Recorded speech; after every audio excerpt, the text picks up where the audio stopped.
Halo, apa kabar? Saatnya Anda menyimak berita Palembang bersama saya, Rusdi Maulana. Sejumlah berita menarik akan kami sajikan untuk Anda dan berikut 3 informasi utama hari ini. Gudang plastik di Kertapati, Palembang, ludes terbakar. Tak disangka, nenek berumur 60 tahun di Kecamatan Mesuji, Kabupaten Ogan Komering Ilir menjadi pengedar sabu-sabu. Harga telur di Pasar 10 Ulu Palembang naik, kini dijual dengan harga Rp30.000 per kilogram.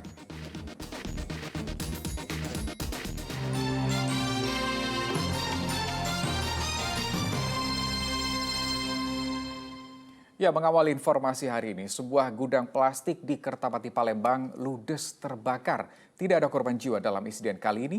Polisi masih menyelidiki penyebab pasti kebakaran.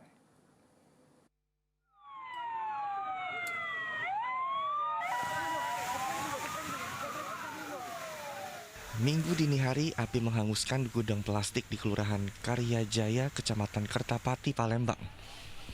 Banyaknya material yang mudah terbakar seperti plastik dan kayu membuat api semakin cepat membesar dan merambat ke sisi lain bangunan. Warga yang rumahnya berdekatan dengan lokasi kebakaran panik. Menurut sejumlah saksi mata, api muncul secara tiba-tiba dari dalam gudang dan menyambar barang-barang yang ada di sekitarnya. Sementara penyebab kebakaran masih dalam penyelidikan pihak kepolisian. Informasi kebakaran kita masih dalam penyelidikan. Untuk kejadian karena apa kita masih dalam proses penyelidikan. Untuk tim IDEN sudah berkoordinasi dengan jajaran Reskrim Polrestabes, sementara sedang diidentifikasi. Ada korbannya, Bang? Untuk korban sementara tidak ada. Api berhasil dijinakkan setelah pemadam kebakaran mengerahkan 8 unit mobil. Mereka berjibaku dengan api selama 3 jam.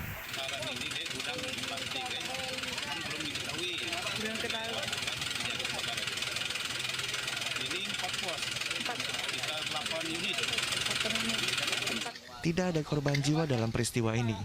Sedang kerugian yang diderita pemilik gudang diperkirakan mencapai miliaran rupiah. Dedi Ruansyah melaporkan dari Palembang. Ya, puluhan hektar tanaman padi di Kecamatan Pemulutan, Kabupaten Ogan Ilir terendam banjir. Akibatnya, petani menderita kerugian hingga ratusan juta rupiah. Banjir ini disebabkan curah hujan yang tinggi selama 5 hari di wilayah tersebut.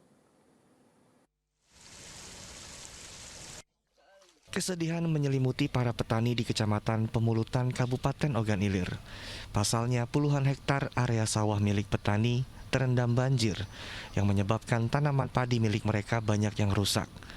Bahkan, benih padi yang baru ditanam hanyut terbawa derasnya luapan air sungai. Banjir yang merendam puluhan hektar sawah ini disebabkan curah hujan tinggi sejak 5 hari terakhir, sehingga membuat sungai Ogan meluap. Banyaknya tanaman padi yang mati membuat petani merugi hingga ratusan juta rupiah. Saat ini petani hanya bisa berharap mendapat bantuan benih padi dari pemerintah agar mereka dapat kembali menanam padi. Dinaikkan ke sini sehidup-hidup. Ya banyak tenggelam tapi banyak mati. Kalau kondisi tenggelam itu apa bisa ada harapan untuk hidup lagi atau gimana? Tak ada harapan ini. Cuma sian banyak padi ini tak ada harapan hidup ya. Nah, jadi terus untuk selanjutnya gimana, Pak? Sawah-sawahnya. Untuk selanjutnya ini minta bantuan benih itulah sepaca. Dalam kondisi biasa, petani mengupayakan menyedot sawah yang terendam banjir dengan menggunakan pompa diesel. Namun hujan yang mengguyur wilayah ini selama 5 hari terakhir tidak memungkinkan para petani menyedot air dengan alat tersebut. Dedi Ruansyah melaporkan dari Kabupaten Ogan Ilir. Kita beralih ke informasi lain, kasus penemuan tulang belulang di sebuah kebun karet di Desa Karangagung, Kabupaten Pali, akhirnya menemukan titik terang. Jasad tersebut ternyata merupakan korban pembunuhan dan polisi telah berhasil menangkap pelakunya. Sementara motif dari pembunuhan dipicu utang piutang antara korban dengan salah satu pelaku. Joko Saudin, warga desa Rantau Kroya, Musi Banyu Asin, ditangkap dan dibawa ke Mapolsek Penukal Abab. Joko merupakan pelaku pembunuhan sadis Rian Saputra yang jasadnya ditemukan warga di sebuah kebun karet, Desa Karangagung, Kabupaten Pali, tinggal tulang belulang. Saat membunuh Rian, Joko tidak sendiri. Ia juga dibantu oleh pria berinisial J yang merupakan anaknya. Dari hasil penyelidikan sementara, kasus pembunuhan ini dipicu masalah utang piutang antara korban dan salah satu pelaku. Tersangka marah karena korban tidak mau melunasi utang sebesar Rp800.000. Korban akhirnya dibawa ke sebuah kebun karet. Kepala korban dipukul, kemudian tersangka J menikam korban berulang kali dengan senjata tajam hingga korban tewas. Motifnya gara-gara utang, sehingga korban dihabisi oleh pelaku. Pelaku tunggal atau ada tersangka lagi? Pelakunya ada orang dua. Yang satunya lagi apa ini? Satunya lagi yaitu inisial J. Tidak galak mayar Pak. Macam mana cara? Taruhnya. Aku ambil kayu itu. Kau apa ke kayu itu kerja? Gebuk. Bagian mana? Bagian belakang. Berapa kali? Sekali. Sekali gebuk itu langsung mati ya macam mana? Tidak. Sama-sama kau bunuhnya? Iya. Sama siapa? Anak kau? Iya. Sama dengan anak kau? Yuanda. Bunuh. Dia pakai pisau. Pakai pisau? Memang masih. Saat ini polisi masih memburu salah satu pelaku berinisial J. Atas perbuatannya tersangka dijerat pasal pembunuhan dengan ancaman paling lama 15 tahun penjara. Dedi Irwansyah melaporkan dari Kabupaten Pali.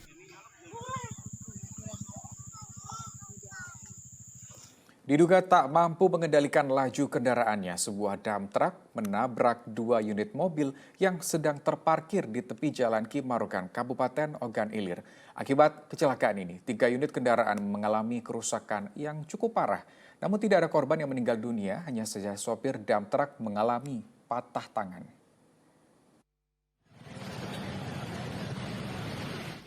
Satu unit dump truk yang sedang melintas di Jalan Ki Marogan, Kabupaten Ogan Ilir, menabrak 2 unit kendaraan yang sedang terparkir di tepi jalan. Akibatnya ketiga kendaraan yang terlibat kecelakaan mengalami kerusakan yang cukup parah. Dugaan sementara kecelakaan ini disebabkan karena sopir mengantuk sehingga tidak bisa mengendalikan laju kendaraannya. Insiden ini bermula saat dump truk yang dikemudikan Niko melaju kencang dari arah Kertapati menuju Simpang Nikalandi. Saat di lokasi kejadian, dump truk tiba-tiba oleng ke sebelah kiri dan menabrak 2 unit kendaraan yang sedang terparkir. Jadi dari sana kosong, dari di depan ini kosong, dia langsung numbur aja ke sini. Langsung numbur. Tidak tanpa rem lagi. Sedangkan kalau dia ngerem, kami di situ berdiri orang 4. Ya. Kalau dia langsung nggak numbur ini, kami yang dimakannya. Mati semua kami. Ini posisi di dalam kita, dalam mobil. Teman ada 2 di dalam. Iya, tapi nggak apa-apa, nggak ada korban. Luka-luka aja. Tidak ada korban jiwa yang meninggal dunia dalam insiden ini. Hanya saja sopir truk mengalami patah tulang di bagian tangan karena kerasnya benturan. Usai kejadian, polisi melakukan olah TKP, sedang sopir dump truk dibawa ke unit Gakum Satlantas Polres Ogan Ilir untuk diperiksa. Dedi Irwansyah melaporkan dari Kabupaten Ogan Ilir.